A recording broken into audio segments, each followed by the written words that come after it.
कृपया हल्ला नगरिकन धैर्य गरेर केही समय बसिदिनु हुन म विनम्र अनुरोध गर्दछु।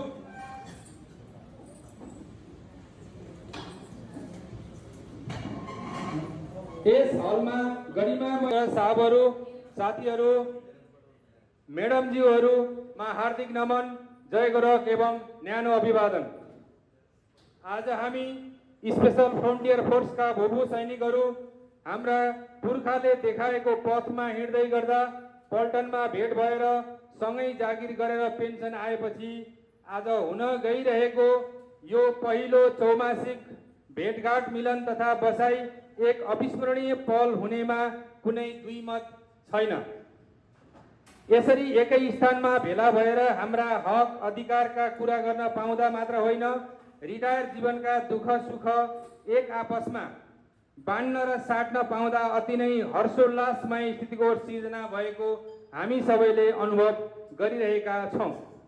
जीवन एक गतिशील र सृजनशील मात्र होइन, निरन्तर सिकाइ र भोगाइको अविस्मरणीय पहलु पनि हो। भूभू सैनिक कल्याणकारी सङ्घ केन्द्रीय कार्यालय रूपन्देहीको प्रत्येक चौमासिक बैठक विभिन्न जिल्लामा जिल्ला समितिको समन्वयमा बसिने केन्द्रको निर्णय अनुसार आज हामी चितवन र नवलपुरको संयुक्त आयोजनामा यस सुन्दर पर्यटकीय स्थल सौरामा उपस्थित भएका छौँ। यस कार्यक्रमलाई औपचारिक रूपमा सञ्चालन गर्न गइरहेको यहाँहरू उपस्थित सम्पूर्णलाई म जानकारी गराउन चाहन्छु।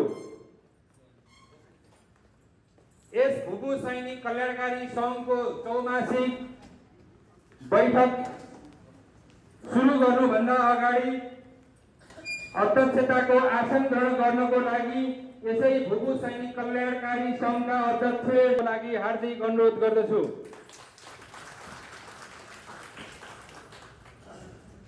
यस कार्यक्रमलाई विधिवत रूपमा सुरु गर्नको लागि अध्यक्षज्यूसँग अनुमति चाहन्छु। धन्यवाद अध्यक्षज्यू। प्रमुख अतिथिको आसन गरिदिनु हुनको लागि यस भूभू सैनिक कल्याणकारी सङ्घका पूर्व अध्यक्षज्यू र यस संस्थालाई अहोरात्र खटिएर सहयोग गर्नुहुने महान दाता नरेन्द्र सिगदेलज्यूलाई म प्रमुख अतिथिको आसन गर्नको लागि हार्दिक अनुरोध गर्दछु। यसै गरी विशिष्ट अतिथिको आसन गरिदिनु हुन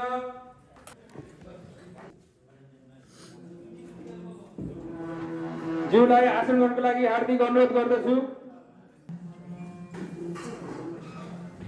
यसै गरी केन्द्रीय कार्य समितिका उपाध्यक्ष केदार दवाडी ज्यूलाई आसन गर्नको लागि हार्दिक अनुरोध गर्दछु। यसै गरी केन्द्रका कोषाध्यक्ष तथा मुर्गिया एकता समूहका अध्यक्ष श्री चेतनारायण लुइटल ज्यूलाई आसन गर्नको लागि अनुरोध गर्दछु। यसै गरी केन्द्रीय सदस्य तथा वीर नारी सीमा शर्मा ज्यूलाई आसन गर्नको लागि अनुरोध गर्दछु। यसै गरी केन्द्रीय सदस्य गीता थापा ज्यूलाई आसन गर्नको लागि हार्दिक अनुरोध गर्दछु।